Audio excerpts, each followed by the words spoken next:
ቻችን አረብ ሀገር ላይ ስንመጣ እድሜያችን ከ10 ምናምን አመት በላይ አድርገን ነው የምንመጣው። እድሜያችን ለስደት የደረሰ ስላልሆነ አብዛኞቻችን እድሜያችንን ጨምረን ነው የምንመጣው እና እድሜያችንን ጨምረን ነው መታወቂያ የምናሰራው፣ ፓስፖርት የምናሰራው እድሜያችንን ጨምረን ነው። ያ ችግር የሚያመጣ አይመስለንም ነበር። ነገር ግን አሁን ያ ችግር እያመጣ ነው። እኔ በጣም ነው የገረመኝ። ይቅርታ ሰላምታዬን ዘነጋው። አሰላሙ አለይኩም ወራህመቱላሂ ወበረካቱ።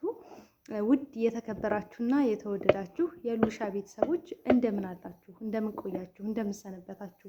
ከኔ ጋር አልሐምዱሊላህ ረብል ዓለሚን ሁሉ መልካም፣ ሁሉ ሰላም ነው። ለዚህ ዩቲዩብ ቻናል አዲስ የሆናችሁ ላይክ እና ሼር፣ ሰብስክራይብ እያደረጋችሁ ቤተሰብ እንድትሆኑ በትህትና ጠይቃለሁ።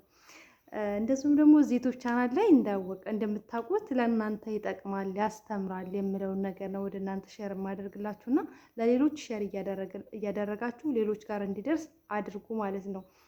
እና ጠፋ ብያለሁኝ፣ ኢንሻአላህ ላለመጥፋት እሞክራለሁ ማለት ነው። እንግዲህ የሰማኋቸውን አዳዲስ ነገራቶች ወደ እናንተ ሼር አድርጋለሁኝ።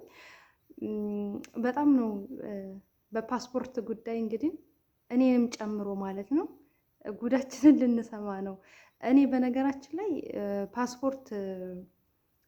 ፓስፖርት ወይም ደግሞ መታወቂያ ስናሰራ እንደዚህ ችግር ያለው አይመስለኝም ነበረ። ነገር ግን ብዙ ችግሮች አሉት።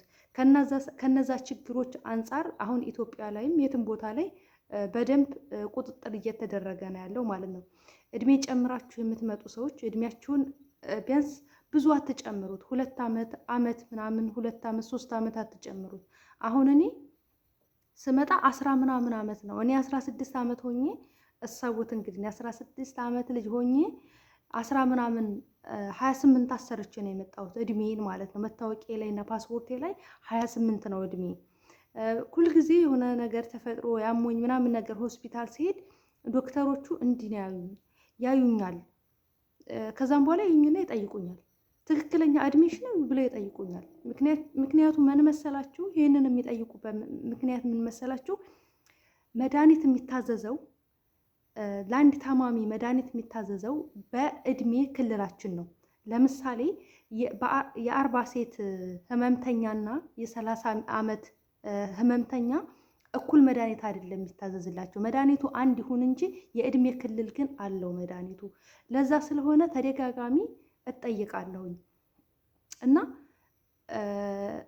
ዶክተሯ በቅርብ ሆስፒታል የሄድኩ ጊዜ ዶክተሯ አናገረችኝ። እድሜሽን መጨመር የለብሽም ማለች። ለምንድን ነው ምናምን ስላት መድኃኒት የሚታዘዘው በእድሜ ክልል ነው። ስለዚህ እድሜ መጨመርም መቀነስም የለበትም። በዛው በልደት ካርዳችሁ ነው ልታሰሩ የሚገባው አለች ማለት ነው። እኔ ደግሞ ያው ሐኩማ ወይም ደግሞ እንትናችን ማለቴ መንግስታችን ስለማይፈቅድ በሰዓቱ የኔ እድሜ ስላልደረሰ ለመሰደድ እድሜ ስላልደረሰ በዛ ምክንያት ነው እድሜን ጨምሬ የመጣሁትኝ አልኳቴ ማለት ነው። እና ለአሁኑ ችግር የለውም። እኔ መታወቂያች ላይ ያለውንና አይዲ ላይ ወይም ደግሞ ወረቀቴ ላይ ያለውን እድሜና እኔን ስታስተያየን የምድርና የሰማይ ልዩነት ሆነባት። ከዛ እኔ ችግር የለውም አይቼ አስተካክዬልሻለሁ፣ ጠይቄሽ አስተካክዬልሻለሁ። ነገር ግን እንደዚህ ባይደረግ ብላ መከረች ማለት ነው። እና ይሄንን አላወራሁትም፣ አውርቼውም ተናግሬውም አላቅም። አሁን ላይ ግን ኢትዮጵያ ላይ ከፍተኛ ቁጥጥር እየተደረገ ነው። ፓስፖርታችን ላይ እድሜያችንን ጨምረን ያሰራን ሰዎች አገር ገብተን እንኳን እንዳንወጣ ልንደረግ እንችላለን። አሁን ላይ መረጃዎች ጠበቅ እያሉ ነው ማለት ነው። ባካችሁ ከዚህ በኋላ ፓስፖርት ያላሰራችሁ ሰዎች ተቻላችሁ በትክክለኛ እድሜያችሁ አሰሩ። ካልቻላችሁ ደግሞ 2 ዓመት 3 ዓመት ብቻ ጨምራችሁ አሰሩ። እንደኛ የትየለል ሄዳችሁ ጉዳችሁ እንዳይፈላ ለማለት ፈልጌ ነው። ሲቀጥል ደግሞ አሁን እኛ እድሜያችንን ጨምረን ያሰራን ሰዎች የግዴታ ከትውልድ ሀገራችን ሂደን ማመልከቻ አስገብተን ነው እንደገና ማስተካከል የሚኖርብን። በልደት ካርዳችን የልደት ካርድ ካለን የልደት ካርድ ከሌለን ደግሞ እንደገና በትክክለኛ የተወለድንበትን ዓመተ ምህረት እንትን ብለን ማመልከቻ አስገብተን በዛ መሰረት ነው አሰርተን ማስተካከል የምንችለው ማለት ነው። የግዴታ ይሄ ህግ በደንብ ቁጥጥር የሚኖር ከሆነ ወደፊት ላይ ብዙ እርግጠኛ ነኝ ብዙ ኢትዮጵያውያኖች የኔ ተመሳሳዮች ነን። አብዛኞቻችን በልጅነታችን ነው የምንተሰደደው። ለ18 ዓመት ሞልቶን ወይ 20 ዓመት ሞልቶን የተሰደዱት በጣም ጥቂቶች ናቸው፣ 100% ማለት ነው። እና ለዛ ስለሆነ በተወለድንበት አካባቢ ማመልከቻ አስገብተን ነው ልናስተካክል የምንችለው። ያላሰራችሁ ደግሞ ባካችሁ በትክክለኛ እድሜያችሁ አሰሩ። ለምን ጉዳቱ ከባድ ስለሆነ ማለት ነው፣ ለኛው ነው። ይሄ ህግ ጥብቅ ቢል እውነት አለው ነው ያልኩት። ምክንያቱም ሳስበው ለካ ወተት እንኳን የሚታዘዘው ኒዶ ወተት እንኳን የህፃናቶች ወተት እንኳን የሚታዘዘው ለ1 ዓመቷ ህፃን ልጅ እና ለ2 ዓመቱ ህፃን ልጅ አንድ አይነት ወተት አይደለም የሚታዘዘው። የወተቱ ስም አንድ አይነት ሊሆን ይችላል፣ ነገር ግን በእድሜ ክልል ነው የሚሰጠው ወተት እንኳን ማለት ነው። ስለዚህ አሁንም ቢሆን የሆነ ህመም ቢያጋጥመን በእድሜ ክልላችን መታወቂያችን ላይ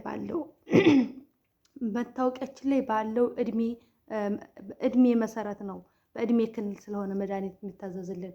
ስለዚህ ይሄ ህግ ቢጠብቅ እኔ አይከፋኝም፣ ልክ ነው ብዬ ነው የማስበው። ለምን የሰው ልጅ መቼም አልታመምም ማለት አይችልም፣ ሐኪም ቤት መሄድ አልችልም ማለት አይችልም። እና ስለዚህ ይሄ ነገር በብዛት እኛ ክፍለ ሀገር ልጆች ላይ ስለሚከሰት ሁላችንም ክፍለ ሀገር ልጆች ብቻ ሳይሆን ያው እኛ ኢትዮጵያኖች ላይ በሙሉ ማለት ይቻላል። ለምን ችግራችን ነው ያንን የሚያስገድደን፣ ያንን እንድናደርግ የሚያስገድደን ችግራችን ነውና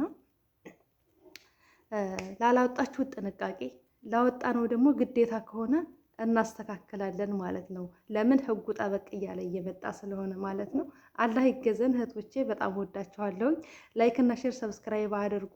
ለነበረን ቆይታ ከልብ አመሰግናለሁኝ። ኢንሻአላህ በአረበኛ ልመለስላችሁ እችላለሁ ብዬ አስባለሁ። ካላህ ጋር ዱዓ አድርጉ። ሀገራችንን ሰላም ያደርግልን፣ መላ ሀገሩን ሁሉንም ሰላም ያደርገው። የሰላም ዋጋው ትልቅ ነውና ሰላም አላህ ያደርገን በያለንበት ሁላችንንም ማለት ነው። እወዳችኋለሁ፣ አከብራችኋለሁ። ለምታበረታቱኝ ላይክ ለምታደርጉልኝ ደግሞ ከልብ ነው የማመሰግነው። ሁላችሁም ክበሩልኝ። አላህ ይጠብቀን። እንግዲህ ጠባቂው አላህ ነው። እውነት ለመናገር የሚጠይቁ ዶክተሮች አላህ ይባርካቸው፣ ልክ እንደኔ ማለት ነው። የማይጠይቁ ዶክተሮች ደግሞ ዝም ብለው መርምረው በቃ መታወቂያችሁ ላይ ባለው እንትን ዝም ብለው ሊሰጧችሁ ይችላሉ። ነገር ግን ጠይቀው ደግሞ የእናንተን እድሜ ጠይቀው ደግሞ መድኃኒቱንም የሚያዙ ይኖራሉ ማለት ነው። እንግዲህ አላህ ከመልካሞቹ ያገናኘን ይላችኋለሁ። ባይ ባይ። በሌላ ቪዲዮ እስከምንገናኝ ድረስ ሰላም አለይኩም ወራህመቱላሂ ወበረካቱ።